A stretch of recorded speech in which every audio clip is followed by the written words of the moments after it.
कभी कभी हम दूसरों को खुश करने के चक्कर में खुद को ही इग्नोर कर देते हैं।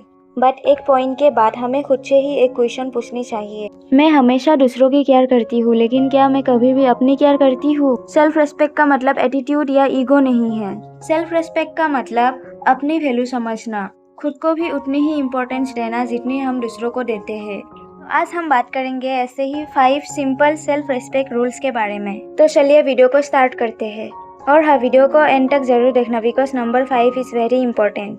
Number 1, know your value. अपनी वैल्यू समझो। कभी कभी किसी की बिहेवियर हमें इतना इफेक्ट करता है कि हम अपनी ही वैल्यू पर डाउट करने लगते हैं। अगर कोई हमें इग्नोर करे, अप्रिशिएट ना करे या हमें लेस इम्पोर्टेंट फील कराए तो हम सोचने लगते हैं maybe I am not good. But remember, किसी दूसरे इंसान की बिहेवियर तुम्हारी वैल्यू डिसाइड नहीं करता। फॉर एग्जाम्पल, अगर तुम अपनी फ्रेंड की हमेशा हेल्प करती हो, उसकी प्रॉब्लम सुनती हो, उसके डिफिकल्ट टाइम में हमेशा उसके साथ होती हो, लेकिन जब तुम्हें उसकी जरूरत होती है तो वो अवेलेबल नहीं होता, तो इसका मतलब ये नहीं कि तुम इम्पोर्टेंट नहीं हो। इट सिंपली मीन्स कि हर इंसान तुम्हारी तरह एफर्ट नहीं करता। इसलिए खुद को दूसरों के रिएक्शन से मैच्योर मत करो। Choose your self, believe in your self and never forget your value. Number 2, learn to say no. ना कहना सीखो। बहुत बार हम नो इसलिए नहीं बोल पाते हैं क्योंकि हमें डर लगता है कि सामने वाला बुरा मान जाएगा। हम सोचते हैं अगर मैंने मना कर दिया तो वो मुझसे नाराज हो जाएगा। लेकिन हर बार किसी को खुश करने के लिए अपनी कंफर्ट सेक्रीफाइस करना जरूरी नहीं है। इमेजिन तुम्हारी फ्रेंड तुमसे बार बार अपना काम करवाती है, बट तुम बिजी हो, तुम्हें अपना भी काम कंप्लीट करना है, बट तुम सिर्फ इसलिए यस कहती हो क्योंकि तुम्हें डर है कि वो बुरा मान जाएगी, वो तुमसे बात नहीं करेगी।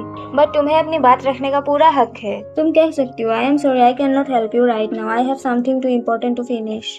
तुम्हें हर बार 10 रीजन देने की जरूरत नहीं है। अपनी लिमिट समझाना भी सेल्फ रेस्पेक्ट है। Because sometimes saying no is simply a way of respecting yourself. Number 3, don't sense your self for attention. Attention के लिए खुद को मत बदलो। कभी कभी हम किसी को इतना इम्पोर्टेंस देते हैं कि उनका रिप्लाई, उनका अटेंशन, उनका बिहेवियर हमारे मूड को कंट्रोल करता है। हम बार बार उनको मैसेज करते हैं बट उनका कोई रिप्लाई नहीं आता और फिर हम सोचते हैं why don't they care about me.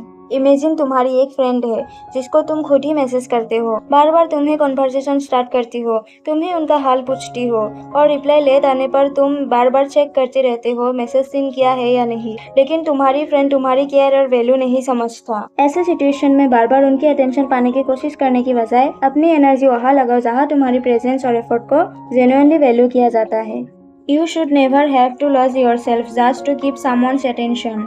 Number 4, set healthy boundaries. अपनी लिमिट्स क्लियर रखो।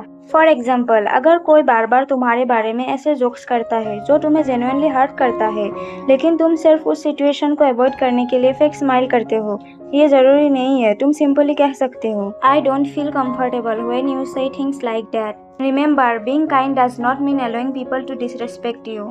Number 5, choose your self. खुद को भी प्रायोरिटी दो। इसका मतलब सेल्फिश बनना नहीं है। इसका मतलब ये है कि तुम दूसरों की केयर करते करते खुद को भूल गई हो। तुम खुद को याद करो। तुम खुद से ही ये सवाल पूछना, what do I want, am I actually happy, do I feel peaceful. अगर तुम सबकी केयर करती हो, सबके लिए अवेलेबल रहती हो, सबकी प्रॉब्लम सुनती हो और खुद इमोशनली थक गए हो, तो थोड़ा टाइम अपने लिए लेना सेल्फिश नहीं है। तो याद रखो, सेल्फ रेस्पेक्ट का मतलब है I respect my self enough to not loss my self just to be accepted by others. और हाँ, तुम्हें हर किसी की अप्रूवल की जरूरत नहीं है, बस खुद पर बिलीव रखो। Because at the end of the day the person you have to live with for your whole life is your self. That's all for today. I hope this video reminded you to respect yourself. I will see you in the next video. Until then, take care and keep believing in yourself.